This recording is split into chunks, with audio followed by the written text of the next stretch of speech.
केवट ने कहा रघुराई से,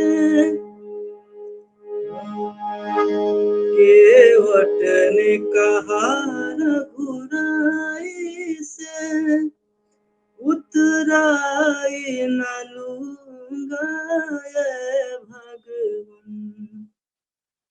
मैं नदी नाल का केवट हूँ, मैं नदी नाल का केवट हूँ, तुम भव सागर के मालिक हो।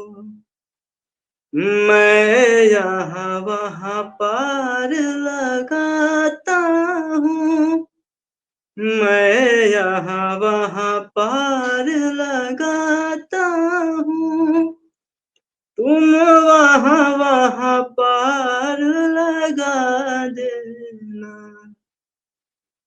तूने अहिल्या को पार लगाया है, तूने अहिल्या को पार लगाया है, और मुझको भी पार लगा देना।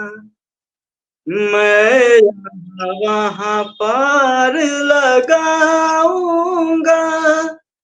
तुम वहाँ वहाँ पार लगा देना।